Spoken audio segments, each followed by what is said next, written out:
பரிசுத்த நாமத்துக்கு ஸ்தோத்திரம். இன்றைய தினத்துக்கான தேவனுடைய வார்த்தையானது 1 கொரிந்தியர் 3ஆம் அதிகாரத்தில் 16-17 வசனத்தை நான் பார்க்கும் பொழுது, நீங்கள் தேவனுடைய ஆலயமாக இருக்கிறீர்கள் என்றும் தேவனுடைய ஆவி உங்களில் வாசமாக இருக்கிறார் என்றும் அறியாது இருக்கிறீர்களா?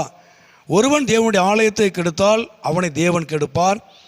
தேவனுடைய ஆலயம் பரிசுத்தமாக இருக்கிறது, நீங்களே அந்த ஆலயம் என்று சொல்லி பார்க்கிறோம். உண்மையாகவே நாட்களில் தேவன் நம்மை தேவனுடைய ஆலயம் என்று சொல்லப்படுகிறது. ஆகவே இந்த சரீரம் தேவனுடைய ஆலயமாய் இருக்கிறது. இந்த சரீரம் தேவனுடைய ஆலயமாய் இருக்கிறதுனால தேவன் நமக்குள்ளே வாசம் பண்ணுகிறார். கர்த்தருடைய ஆவியானவர் நமக்குள்ளே வாசம் பண்ணுகிறார். இது பரிசுத்தமாய் இருக்கிறது என்று சொல்லி நாம் பார்க்கிறோம். நம்முடைய சரீரத்தை தேவனுடைய ஆலயமாக ஆவியானவர் நமக்குள்ளே வாசம் பண்ணும்படியாக இந்த சரீரத்தை நாம் பரிசுத்தமாக நாம் காத்து கொள்ள வேண்டிய அவசியமாக இருக்கிறது. காரணம் என்ன? எந்த சூழ்நிலையும் தேவனுடைய ஆலயத்தை கெடுத்தால் தேவன் அவனை கெடுப்பார் என்று சொல்லப்படுகிறது.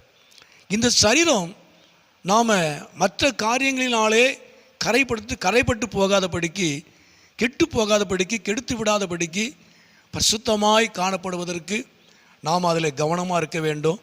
பரிசுத்தமாய் நம்மை காத்து கொள்ள வேண்டும். நம்ம 6ஆம் அதிகாரத்தில் வாசிக்கும் பொழுது 6 அந்த 13-14 வாசிக்கும் பொழுது, சரீரமோ வேசித்தனத்திற்கு அல்ல கர்த்தருக்குரியது என்று சொல்லி பார்க்கிறோம். ஆக இந்த சரீரம் வேசித்தனம் பண்ணுவதற்கு அல்ல, தேவனுக்கு பிரியமில்லாத காரியத்தை செய்வதற்கு அல்ல. இது தேவனுக்கு பிரியமான சரீரமாக, தேவன் வாசம் பண்ணக்கூடிய சரீரமாக, ஆவியானவர் வாசம் பண்ணக்கூடிய சரீரமாக நம்மை காத்து கொள்வது அவசியமான ஒரு காரியம். காரணம் என்ன? தேவன் கர்த்தரை எழுப்பினாரே நம்மையும் தமது வல்லமையினாலே எழுப்புவார். கடைசி நாட்களில் தேவன் நம்முடைய சரீரத்தை எழுப்பத்தக்கதாக, அவருடைய வருகையிலே காணப்படத்தக்கதாக இந்த சரீரம் பரிசுத்தத்தினால பாதுகாக்கப்பட வேண்டும். காரணம், தேவன் இதில் வாசம் பண்ணுகிறார், பரிசுத்த ஆவியானவர் வாசம் பண்ணுகிறார். பரிசுத்தமாய் நம்முடைய சரீரத்தை, நம்முடைய வாழ்க்கையை நம்ம காத்துக்கொள்வது அவசியமான ஒரு காரியம்.